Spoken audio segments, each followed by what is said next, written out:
you think because I eat your ass, I'm your woman. That means shit. Period. Like, and it's time to cringe with Leah.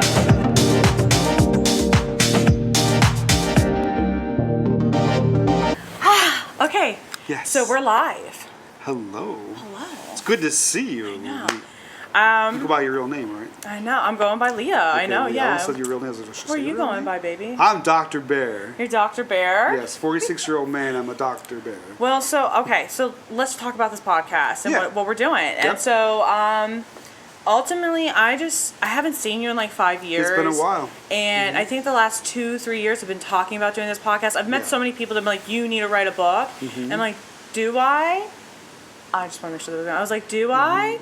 You know, because I'm not sure. Is that like my vibe? Is that my person? I feel like when I chat with people, I'm electric, but like you are sitting in front of a mic by myself, I can't. So like, I feel like the last 2 years I've been trying to find somebody to do this with, and I just think you're the perfect person. Well, it makes me feel so good. You make me electric. You make me electric. You're gay like me. Yes, you make me gay, and you make me fun. I think you're like the right input. You know, and I have just a different perspective, the gay perspective, the Generation X perspective. Yeah. Different type of things I went through in my dating life. Yeah. And I think it definitely is a good match. It's a good match. We always had a good time. I know. We always had fun. I know. We used to work together long ago, and so basically, Dr. Bear hasn't heard any of my stories in like the last 5 years, and really hasn't heard a lot of other stories either. Like we never got to talk at work about these things. It was we kind just of got quick. to be like kind of weird together. We got snippets together, but not the whole story. Actually, I feel like let's just go ahead and record and do this together. Yeah, like, I'm thrilled. I'm honored you asked me. It means a lot to me personally. Excited. We're gonna have a good time, and I want you guys to have a good time too. It's nothing rehearsed. There is no script. It's just natural, which I love. I know. And then the best part is like, it's my diary in a way. Like I think this entire point of this podcast is like, I'm a 27-year-old woman. Oh, 28. Oh my 28. God, I forgot. Oh my God. I thought you were 30. That's why I'm like. Well, I'm trying to do this before I'm 30. I'm trying to get my stories out there because people want me to write a book. I'm like, I can't read, you know, so. No one wants to read books about things that are fun. I know. Well, I don't know. I think this is the time to do it, right? Like I'm finally in a good place in my life. I feel happy. I feel great. Yes. I think this is what people need to. I think like the world is coming to. Like we don't have any third place. No one's conversating. No one's feeling connected anymore. And I just want you all to hear my stories and relate in a way and about things that are like kind of socially normal, but like no one's talking about. Right? No one's talking about it because it's hard to talk about certain things in different settings to be PC. Well, and you don't know if you're gonna get judged or not. And you know, and everyone's either. Censored. Everyone wants to judge, and no one wants to say anything, and you know, and just everyone's afraid to be real. Yeah, be real. I think people are afraid to be real. People are afraid to be real. I agree with you, and luckily for me and you, like I don't have. We've always shame. been real. We've never. I have no shame. Yep, I think the shame wizard never came and visited my teenhood, and this is where we're at. Yep. And sadly, but also amazingly and tragically, all like everything, just a mixed bag. Like I've lived. A life, I'd say, and I think it just needs to be heard so that people start to feel a little bit more normal. Yeah, they could feel okay to be themselves. Yeah, well, and just like I've been there too. I think I ADHD have been listening to everybody and been trying to tell my stories to relate. Like, so instead of me interrupting your thought and your tragedies, like you can just come here and be like, oh my gosh, what is going on? My dating life is in a spiral. Boom, click Leah's podcast. And it's hard. The dating life is definitely, it takes a toll on yourself. It's not even the dating life. We're going to talk about like my childhood and like everything that went wrong and all the things that went right and just... You know, I feel like a lot of people are being like too woke about stuff. They're going to TikTok for self-help. This is kind of like me giving self-help, like my ADHD self-help. I love it. Undiagnosed, love it. You know, like. So what's your topic for today? So I think we're just going to start from the beginning and talk about like how I got into the dating world. Like 2020. Let's take it back to 2020. So 2020, so your topic that you want to talk about is a dating world in 2020. Dating world, love it. Stepping out of my divorce, stepping out of my separation as a, so I think it was like what, 24, 25 at the time? Yeah. Which is young. It's a young age to step out of a marriage already, to be married already and to be separating already, to be moving states, to be meeting new people, to reinventing myself, to finding out who I even am. Like. So you're from a different era. Because Kentucky, right? It's 50 years back. Kentucky's like 1920. No, it's 50, 1970 maybe? No? Oh, yeah. What would it be like? Kids, everything. So by 20, you have to have kids, be married by 21. And an RN degree, you know? Like, it's true. But like, and like we're going back for my 10-year anniversary and like everyone's got like 3 kids. But like, no shout outs to them. Like, but like, So it's kind of Kentucky crazy has different that expectations then. yeah, and like to them they're gonna be like, I'm more adult, I have a job, a family, and the white picket fence, which is great, and then you have little old Leah out here like just now getting into a serious relationship and like trying her best that's okay. and Yeah. you know, out here. So I think like you see those photos where like she's a woman and she's a woman and one's got a baby and one's like at the club or whatever. You know those images. Yeah. I'm the other girl, you know. I'm the aunt. That's what I love about you. The cool aunt that clubs at 28. I was I was 32 or 33. That's okay. And you know, that's okay. I love it. Yeah. I love it, and I love that like my partner now like gets me. Yeah. And understands me and stuff. So, but yeah, so I think we should just start from square one. I love it. So I love this topic because I know for myself when I was dating, it was very difficult. This was back how to navigate 2006. Now we're in 2024. Yeah. I have a fiance. We've been together 6.5 years. I'm 46. So I've been through a lot of dating, really horrible dating situations. But the dating now, it seems like to me, I'm not part of it, but it seems very shallow and hard to connect. It is a LinkedIn account. How is it hard to connect to people now? Tinder, Hinge, Bumble. I don't care what app. Tough. I don't care what your girlies tell you. Like, oh, well, I use Hinge for this and I use TikTok for that. Like, it honestly just depends on your region and two, just like what you're looking for. It's like a 20-second snap of who you are. It's a LinkedIn. It's a swipe. It's looking for a job. Like, what kind of industry are you going into, truly? Because I mean, like, it's hard. Like, you don't know what people's agendas are anymore. True. You know, like, you used to be able to just sit at a bar, have a drink. Like, back in your era, have a drink, sit at a bar. Hey, cutie. Check out, I wore a tight shirt. I was skinnier back then. Now I'm a bear, Dr. Bear. I was skinny, 150. Would go to Macy's on a Saturday, get the tightest shirt I could find. Go to the bar, tease everybody. And so now it's like you got to be on a picture to be swiped right or left. Yeah. What is right is like, well, then you got to think about your description. You got to think about this. You got to think about that. Like, there's so much. So I think we should just go to Leah stepping into. She's realizing she's becoming a single woman. Gotcha. So going from marriage to divorce. Yeah. Singlehood. Singlehood. Yes. Singlehood. Singlehood. That sounds horrible. Yeah. So 2020, I start separating from my husband. He ends up moving out of state. I dropped him off. Like, hopefully there's no hard feelings. There's no hard feelings on my side. Hopefully there's no hard, you know, but who knows? We're really not speaking anymore. Yeah. But like, I'm like officially like alone, right? Like 2020, I like move out of our place. I get my own apartment in West Orange. So you're coming from Kentucky to New Jersey area? Yeah, and then moving again. Like I'm moving. So all of that is new. Everything. And here's the thing: I moved to New Jersey. To the one location down in South Jersey. Yep. Then they move us to Indiana. Which was awful. I go 2 hours away from home. During the COVID era. Didn't get a single visit from my husband, and then I've got all these men falling all over me, you know. Yeah, those men were hot. And I lost 60 pounds, like, immediately. And it was like, I think it was strictly from stress. Like, I literally, like, the weight of Kentucky left me. Like, I was finally in where I needed to be. Yes. And I dropped weight, and everyone was like, wow. My haircut, everything, like... I don't know how to explain it. Like I went into Walgreens. I was getting followed by guys. This guy was like, you make me believe in God again. I was like, excuse me. Well, honey, you make me believe in God again too, and I appreciate that. Baby, I'm religious for you. You know. Thank you. I'm religious for you too. And so I just so much was happening, and like.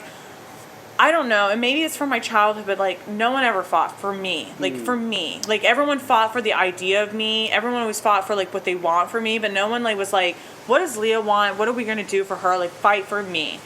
And so I kind of went to my husband at that point. It was like, listen, I'm unhappy. You're unhappy. I think we both have done a lot of things wrong in this relationship. We're both young and just. That's courage, right there. I don't know what to do anymore. But I'm unhappy, and I don't want to be unhappy in this place. I finally made it, you know. Like, I don't want this Kentucky weight to come back, you know. I want to be free, and this is when I was like definitely gay, right? I was like, I mean, like the women were gorgeous up here, the men were gorgeous. So you had attraction to both women and men. Yeah, I'm definitely bisexual. So that was new for me because I knew you told me about this at the time we worked together, but I didn't really think about it as much. Yeah, I know. I was always like everyone's bisexual. I was always in our little gay club and everything. Yeah. Like I just. But I thought it was just being nice because I was a part of it. That's what I thought it was. But I had no idea it was part of you. Yeah. I really never connected the dots. You told me, but I didn't really connect the dots. I actually started seriously dating women when I was still working with you. I guess we never really never talked about it. Yeah. And I don't know. I just. The dating market, I would say, is a lot different here than it is in Kentucky. So like when I just like typed in like both on on the apps, I was like, wow, look at all these options. Double options here. Yeah. And so I know I was like, wow, like kid in the candy shop. And so so I went to him. I was like, I want you to fight for me if that's what you want. And he mentioned doing marriage counseling, and I was like, cool, set it up, and it just never happened, right? And I definitely want to say, like, I did a lot wrong during that era. Like, that chapter, not just to him, but to everybody, and just, like, I didn't know who I was at that point. And so but I knew in my soul that I had to leave to let him free from my old me even, because, like, he was in love with old me, Kentucky Leah, and I couldn't do that anymore. I was so different, and so, once we got him away and he lived in his own place and I was freed in my own, I had my apartment in West Orange, and the shit was hitting the fan with, certain people, and I decided, like, fuck it. I have to find out what my action plan is for dating. Yes. So, like, we always talk action plans at work. I love action plans, by the way. I love action plans. And I have my public health degree, right? You think about it, you do it, and you see if it works. If it doesn't, you reevaluate, and you keep doing the process until it works. And that was my plan. And so I basically wrote down, like, what were all my wrongs in my relationship and how am I going to fix them? What were all my wrongs leaving the relationship, and, like, what I knew about myself so far, and just what else did I want to know? And I knew that, like, I needed certain checkpoints to be able to, one, be back in a relationship and be okay with somebody, because I had so much to work on, but also, two, is that what I even want, you know? Right. I was so beat in my head, get married, have kids, have a house, you can't be alone, financially you can't be alone, like, like everything. If I could just say one thing, though, like, I remember when I was growing up, back in the 2000 era, when I was in college, I graduated college 2002. Yeah. So one thing I was told a lot by friends was, for your own mental health, you have to have one major change or two at the most per year. Yeah. And you had back-to-back, it looks like 4 or 5 different changes. You had a new job, you had a husband, then you had a new area from Kentucky to Jersey. That's 3. Friends, then you had money. New friends, 4. I went from making... Like, how do you go from that to, like, several different money changes, right? Money, everything. So that's a lot to take for anybody, right? Everything changed. That's like, a lot. So much changed. And then and then that's the thing, is I think back to that and all the wrongs I did then and all the wrongs I did to all those people. And, like, I want to apologize, but I don't know. I feel like everyone was just watching me sink, truly. They were, like, taking what they needed from my ship and letting me hit the bottom. And I'm sorry to hear that. That's and that's okay. I feel like I kind of... You are a giving person, though. I am. Can take from you when you're not able to give. I was giving my life away. I was giving up my husband. I was giving my life away, and just immediately giving it away to other people. And I was gay, and so that's the part I just love that. And then you have the sexuality part. It's like, I would say 7 different changes. A lot. In a very short. That's very difficult for anybody to comprehend. I mean, 1 or 2 per year is the norm, right? I started, like, making myself think about my life in chapters and series of books. Gotcha. It doesn't make sense. Like, I had to, like, ADHD organize. Like, I had to literally compartmentalize. I was learning how to compartmentalize, truly, because, like you said, there's just so much going on. So much. I had to be okay with it or not. And I knew if I wasn't, I had nobody else around me. I had no mother. I didn't have my dad at the time. I had no money. I had no friends at this point. I left a new job, moved to a new city yet again in New Jersey, and I was just on my literal fucking own. And so I had COVID, and my dog was dying at this time, Jenny. She was dying at this time. And so I was watching her have seizures, like, every day. I was alone in this apartment. I was supposed to have a roommate. She never shows because, again, all the mess that was happening. Yeah. And I was alone. I was suicidal, alone, and just so unreal about my life, and just wasn't sure. And so that's when I sat in my West Orange apartment. And I made a guide, a literally Ned's survival guide. Like, I don't know if you know the show, but, like, my generation. I never saw that. It was like a Nickelodeon show. Oh, okay. He like on the show. He wrote like a survival guide, like tip number 64, like Did he really? Don't jump in the trash can. So right. I started to do that with myself, and I started doing these things to, like, try to learn more about myself, and that's when I created Vanity Hour, which again, you weren't on my Instagram, I don't think. No, I don't think I saw that. I was posting, like, everyday Vanity Hour, which was basically my mental health hour. I would sit in my vanity. I would play in my makeup. Nice. I would think about my day and think about, like, the next 2 months what I want to do, and, like, plan out my fun, right? Because that was what I was missing the most. Yeah, and you are definitely a lot of fun, let me tell you. And I just, like, New Jersey is so fun. Yeah, right? And so I was just... Remember the pole? You had a big pole in your apartment, remember that? Yeah, my stripper pole. And so that was the thing. That was my mental health. Yes. Like, truly, that stripper pole was my mental health. Yeah. If I really was down and out on myself and I didn't have anything to do, some nights, like Saturday nights, I was like, what am I doing with myself? Nothing. I just Yep. turn the camera on, and maybe I'll put a snippet in. She's good at it too, by the way. I'll put some snippets in. I'll tell you the tragic story what happened to that pole too. I remember it fell or something. I'll put it snapped with me I remember. I was like so worried about that. But you are just a survivor. I love that about you. And so I just decided when I was in that apartment, I was sick with COVID for a month, I was going to change. Yeah. Leah, was going to change. And I did. I really did. So I decided, what am I? I'm not monogamous. I'm not a monogamous person. I don't want to be a monogamous. I don't want to say I struggled through my marriage. I never cheated through my marriage. I really hated cheating in high school and stuff. Got it. So you're not monogamous. So when you say not, you mean that's part of I just knew through my marriage, I felt like I had so much FOMO in the sense of sexuality that at one point I called myself asexual. Like you can ask my friends. Like I wasn't even having sex with my husband at this point. No, I can't imagine being asexual either. That's something. Well, it's just I felt, I guess, so trapped that I didn't want to do anything wrong to him. Yeah. That I ended up just shutting that part of my life down. Like I just wasn't sexual at all. I just put it in a box. And so I knew that I really was though. Like, I mean, if you pulled my drawer open, you saw that I was, And I just knew that I was not monogamous because I didn't want to break anyone's hearts. I didn't want anyone to think that I sold Leah was going to be for you. Right. Like, I'm not. Right. And why helicopter? And we're back. Hello. Helicopter's gone. We're still here.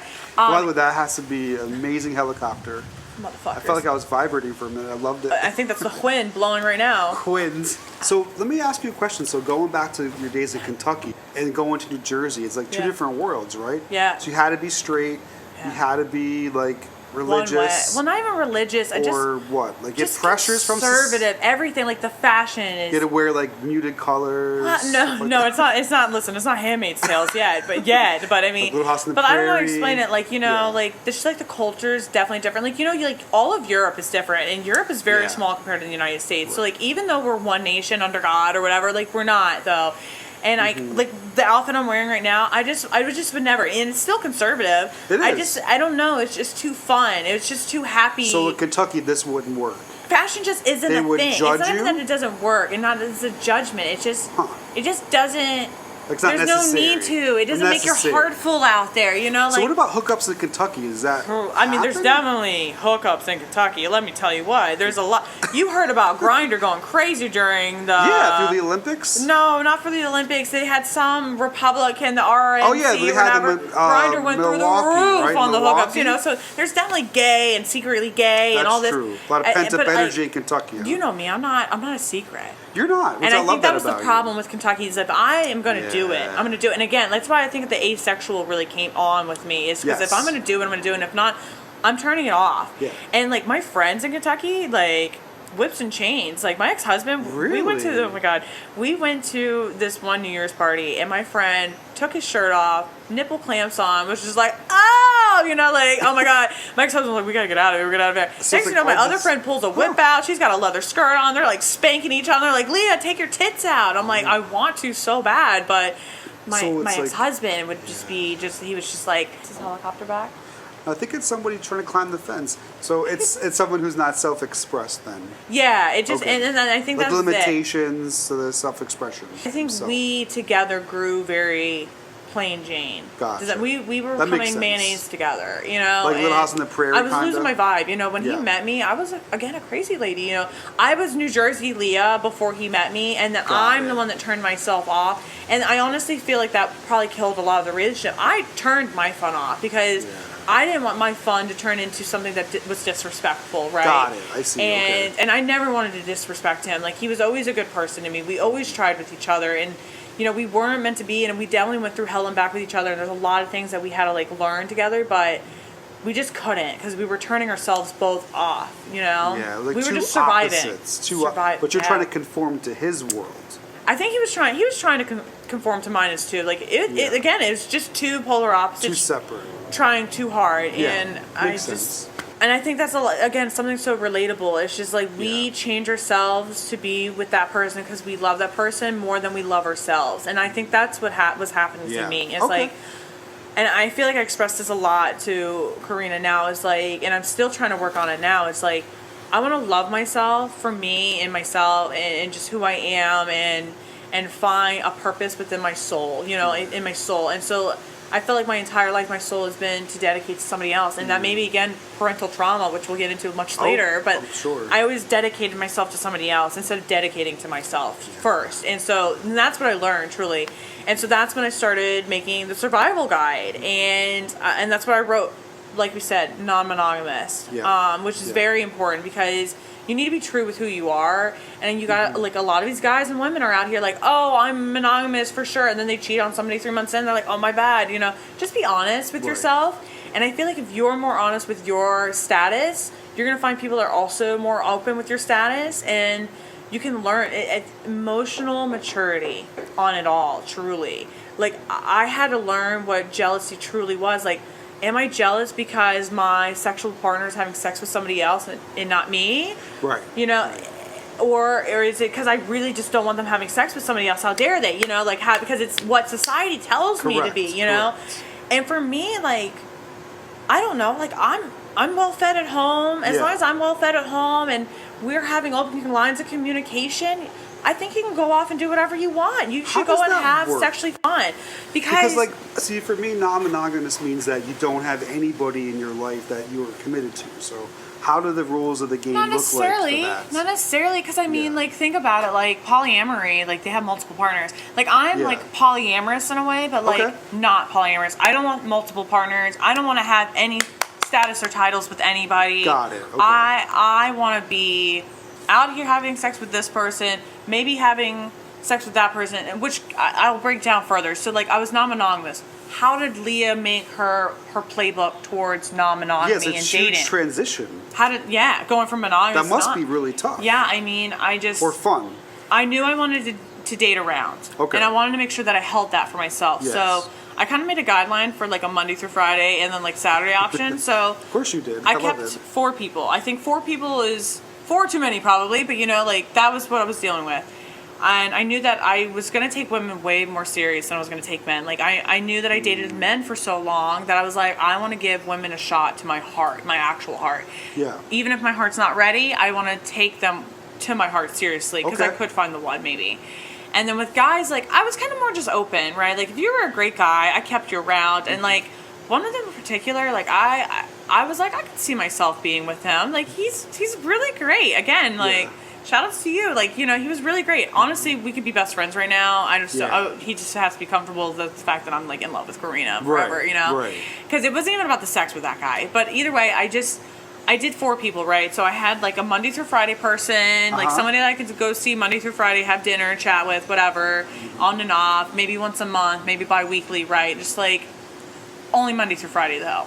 Because I knew they were going to be too disrespectful for my prime time, which is Friday, Saturday, Sundays, right? They weren't allowed to spend the night, essentially. Like, if I was going to have sex with them, it was Monday through Friday, you're going home. We're having dinner, you're having sex with me, you're going home. Right.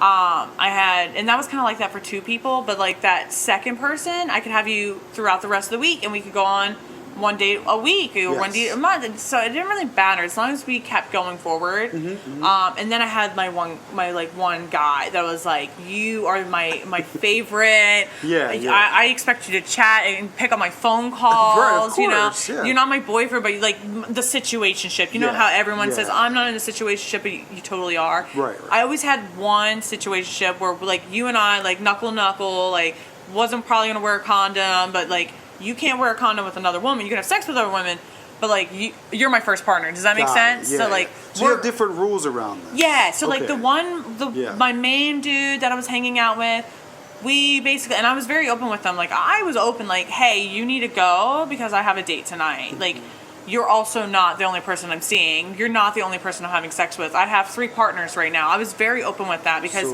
I didn't want you to have sex with me and not be prepared. So this person that had been vetted, I would vet the person in. The person I would do the dirties with. I like the vetting process. That must be very interesting. Truly. Like, we went on a few dates for, like, a few months, and actually the person that kind of, like, built this around, I kind of yelled at him to have sex with me in front of, like, his family, and he was just like, oh my god. I called him on the fly. I went on a date with this one guy. He was trying to have sex with me, and I was like, I don't even know you.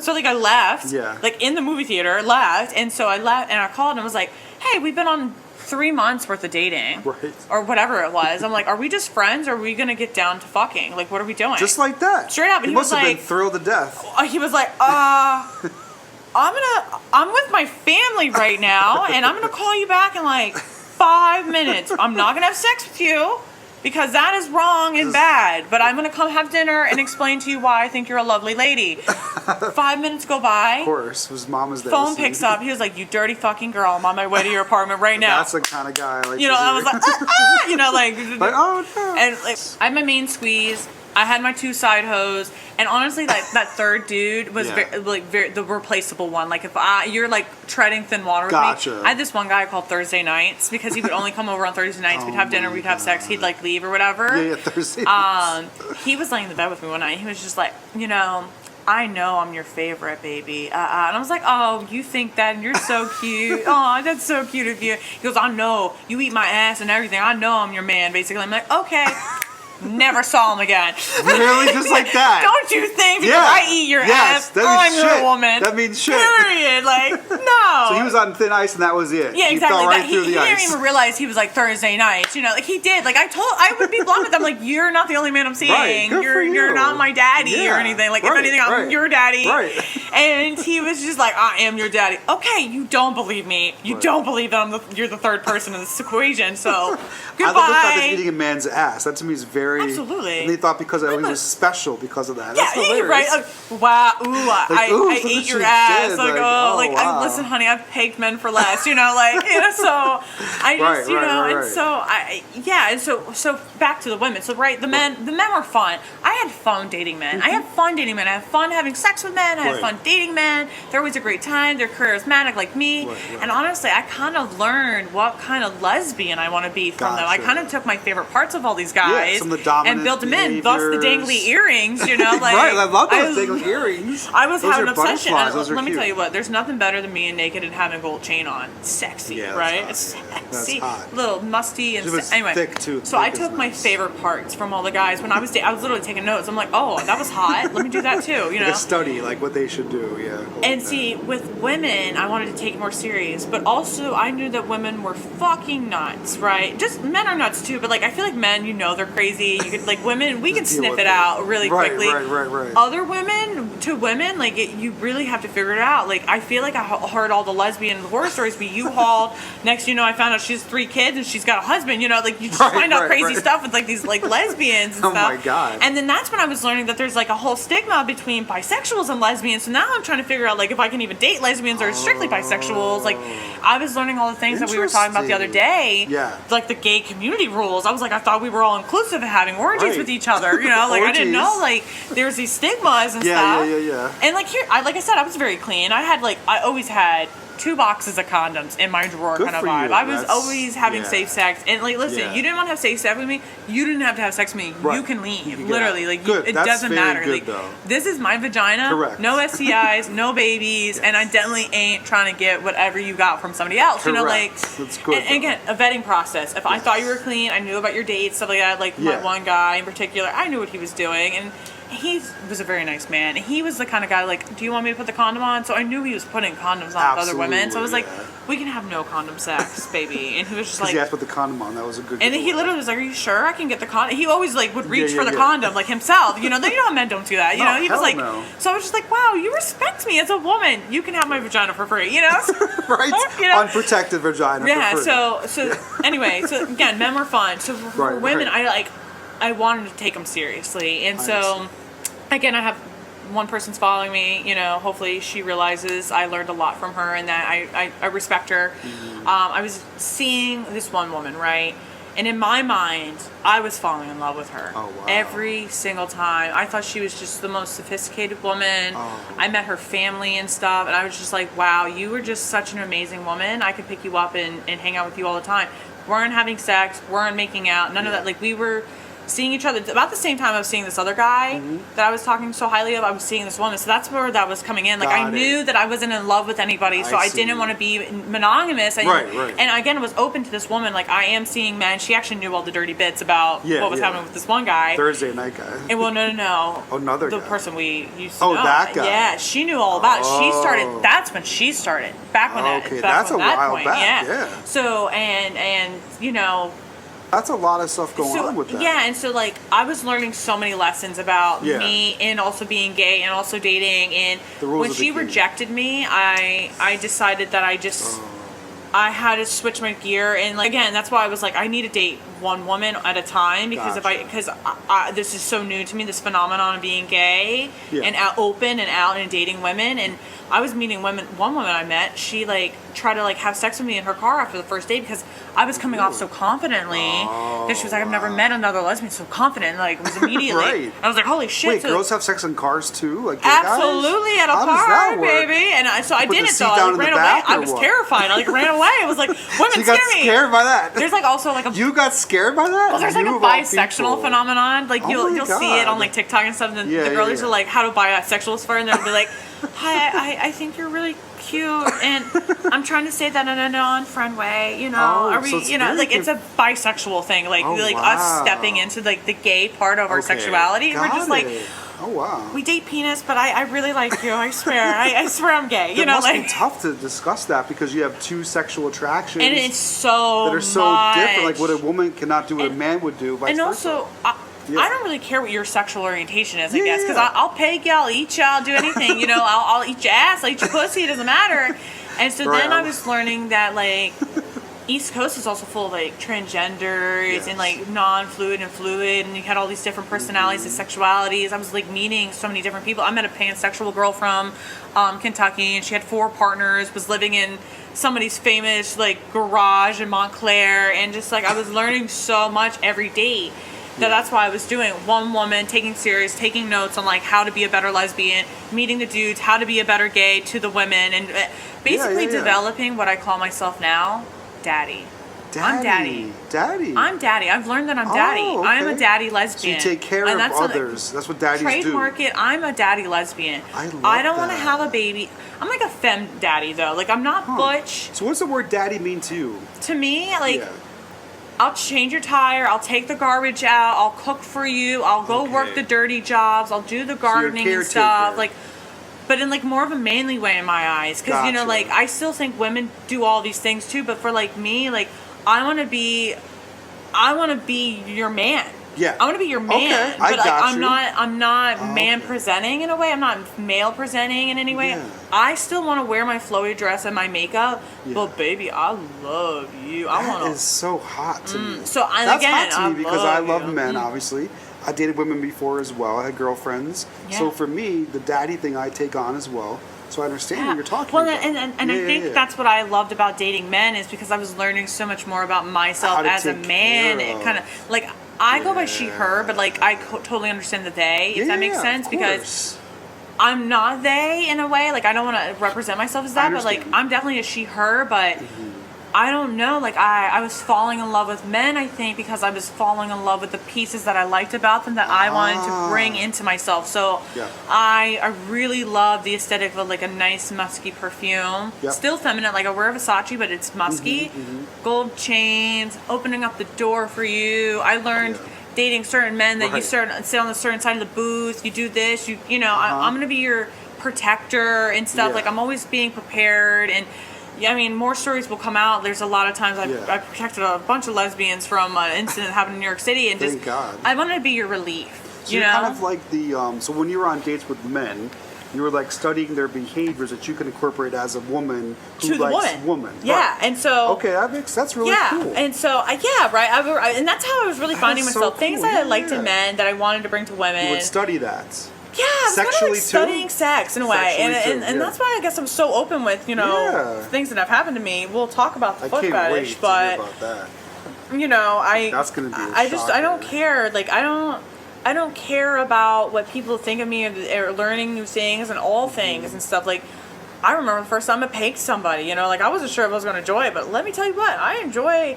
Pegging men, even women. And the fact that a man would actually want to be pegged is shocking in some ways. Lots of men. But now it's like a thing now. Every man's getting pegged. And they're not gay. My fiance was telling me that one of his closest friends, who just got married, he's a straight man, enjoys getting pegged by his now wife. Straight men. Yeah, exactly. It's not like he's gay. It's still straight, in my opinion. Yeah, of course. It's because still that's straight. An androgynous zone for men. Yeah. The prostate area. Yeah, it's your. It's not that you're gay. Yeah.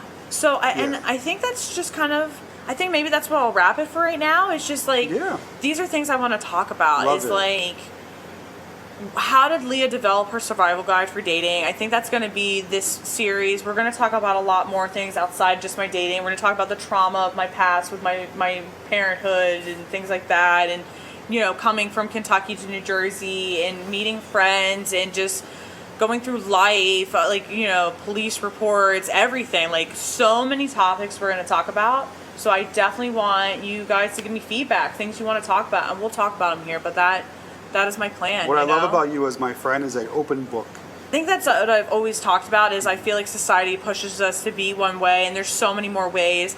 And I actually heard there's a podcast out there about the gays. Like, we don't have a playbook. Yeah. You know, like, straights have a playbook. Yeah. You get married, you have the kids, you have the picket fence. But, like, especially, like, a late gay like me, like, there's so many things that I have to, like, backtrack and relearn about myself and figure out. And that's what I did, I feel like. So, and that's what we're going to talk about. We're going to talk about the gay agenda, the gay playbooks, and I think just everything. So I'm really glad to have you here today. I'm glad we got our first episode out. I am so thrilled to be here with you, to explore this with you together. It makes me so happy. I know. I'm honored. I know. I Dr. love you. Bear. Dr. Bear, 46-year-old Cringe bear. Leah. Here we are. So, but yeah, I think that ends our first episode. And I'm thrilled to be here.